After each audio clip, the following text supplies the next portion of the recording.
What's up, guys? Welcome back to the channel. In this video we have this beautiful 2012 Maserati GranTurismo MC Sport line to review today. I'm actually out here in Scottsdale, Arizona, checking out my friend JR Garage's garage, and they graciously lent me this car to review for you guys today. So with that being said, let's go ahead and get on started. So apologies in advance, I actually don't have that much time with this car as I normally would with my other reviews, but I figured I would check this car out. It's not too often you get to see really cool Maserati and experience it. So in my opinion, I think the GranTurismo still looks really good to this day. I think it was unveiled all the way back in 2007, and I think that it hasn't aged a day. You can see the long nose and the short trunk, the classic GT sports car styling. You can't really go wrong with that. And also for the MC Sport line, you can see very nice looking wheels and the red brake calipers, the signature, also 3 heat extractors on the side fender there. And I think for the Sport line, the MC Sport line, they give you these carbon fiber mirrors as well. When we get to the interior, you can see this carbon fiber strip on the door panel as well as on the door handle itself. And moving to the rear, this is actually my favorite part of the car, is actually that ducktail spoiler for the MC Sport line, and then also the kind of center mounted dual exhaust tips that sound amazing, and I'll go ahead and show you guys that when we get to the interior. And moving to the trunk of the GranTurismo, if we go ahead and pop it, you can see, because this is a GT car, you have quite a bit of space back there, nicely carpeted. You could fit probably 1 or 2 sets of golf clubs, no pass-through or anything to the rear, but very spacious in there, especially for a sports car. Under the hood of the GranTurismo MC Sport line, this is the 4.7 liter V8 Ferrari derived. It has 444 horsepower and 376 foot-pounds of torque. I believe it has a 6-speed automatic. It's a beautiful engine bay, like I said, Ferrari derived, so you can see the red valve covers, and it sits very far back. It's almost like a front mid-engine platform, and obviously beautiful with the Maserati Trident right on the intake manifold, the red valve covers, like I said already, and lots of covering as well. Plenty of space in this engine bay. Hopping inside the MC Sport line, I had the key right here. Very nice Maserati emblem. If you go ahead and unlock it and open the door, you can see I already mentioned this carbon fiber strip on the door panel, but so there's some additional carbon fiber right here, as well as the aluminum door handle.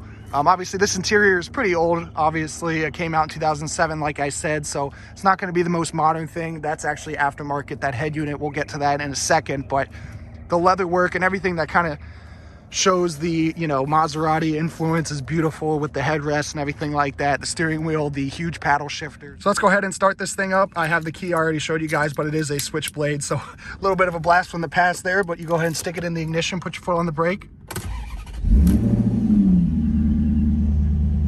and it sounds absolutely amazing. So I'll give you guys a few revs. I know the engine's cold, but we'll go ahead and put it in sport to open the valves up. You can hear the tone in the exhaust changes instantly.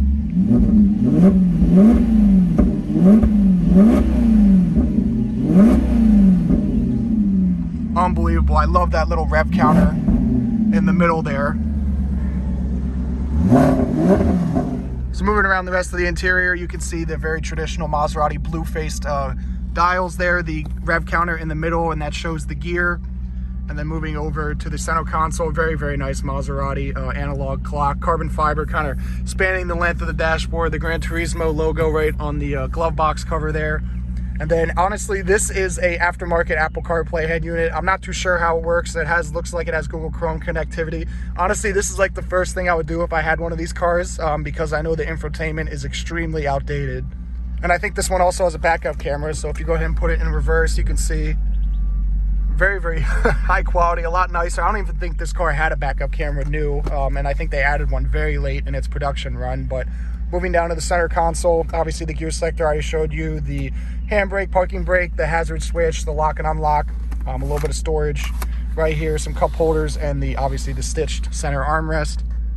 And then on the steering wheel, you have a couple other controls. It is actually carbon fiber rim on the wheel, which is actually very nice to hold. You have the beautiful paddle shifters for the auto transmission that I showed you guys earlier, a little bit older, turn signal stalks and everything. And there's a couple other configurable options for the car right here, for the trunk and the gas cap, and the mode for the infotainment display.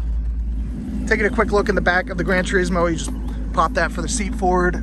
Not too much space, but you do have the Maserati emblem in the headrest back there, and some cup holders. But other than that, guys, that's the quick look at the Maserati GranTurismo MC Sportline. We'll give it a couple more revs. Just can't get over how great this thing sounds. But let's go ahead and shut the car off and conclude the video. Well, guys, I hope you enjoyed this quick look at this 2012 Maserati GranTurismo MC Sportline. Huge thanks to my friends at JR Garage for allowing me to check this car out. I'll have their channel info in the description box below. But if you did, please be sure to give the video a big thumbs up and subscribe. And I'll catch you in the next one.